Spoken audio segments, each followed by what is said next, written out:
Bismillahirrahmanirrahim. Assalamualaikum warahmatullahi wabarakatuh. Berjumpa kembali dengan saya Dwi Jayendri di channel Agus Dwi. Mudah-mudahan kalian yang belajar secara virtual atau daring mudah-mudahan mendapatkan kesehatan dan barokah ilmunya, dan semoga diberi kepahaman. Agar kalian paham, simak dengan serius dan fokus agar kalian mendapatkan kepahaman.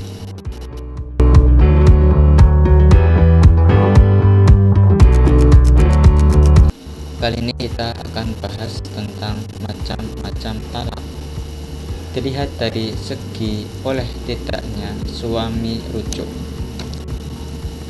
Talak rojmi, talak di mana seorang suami mempunyai hak merujuk kembali dengan istri setelah talak dijatuhkan dengan lafaz-lafaz tertentu dan benar-benar sudah menggauli istri, sebagaimana yang dicantumkan di dalam Quran surat Al-Baqarah ayat 299.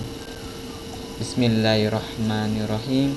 At-talaqu marratani fa imsaku bima'rufin aw tasrihun bi ihsan. Maksud dari ayat Quran surat Al-Baqarah ayat 299 maksudnya adalah bahwa seorang suami berhak merujuk istrinya baik setelah talak yang pertama, begitu pula ia masih berhak merujuk istrinya setelah talak yang kedua. Setelah itu suami boleh memilih apakah meneruskan perkawinannya atau bercerai. Tetapi jika memilih bercerai, maka ia menjatuhkan talak ketiga dan tidak berhak merujuk istrinya kembali. Kemudian di dalam komplikasi hukum Islam atau KHI khususnya dipaparkan di dalam pasal 118 yang dimaksud dengan talak rojmi adalah talak ke-1 atau kedua, di mana suami berhak merujuk selama istri dalam masa iddah. Kategori talak rojmi yang pertama, talak ke-1, kedua, dan sudah berjima. B. Talak ila karena keputusan hakim. C. Talak hakamaini, yaitu talak dari pihak pendamai atau hakamaini, baik dari pihak keluarga istri maupun suami. Talak yang kedua, talak bangin.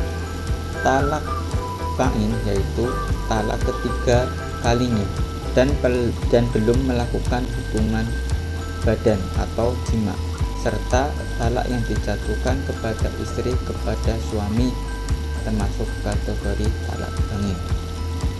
Talak bangin dibagi menjadi dua, yaitu talak bangin sugro, yaitu talak yang tidak boleh dirujuk tetapi boleh akad nikah baru dengan bekas istrinya meskipun dengan masa iddah. Sesuai dengan komplikasi hukum Islam pasal 119 ayat 1, talak ba'in sugro adalah talak yang tidak boleh dirujuk tapi boleh akad nikah baru dengan bekas suaminya meskipun dalam masa iddah.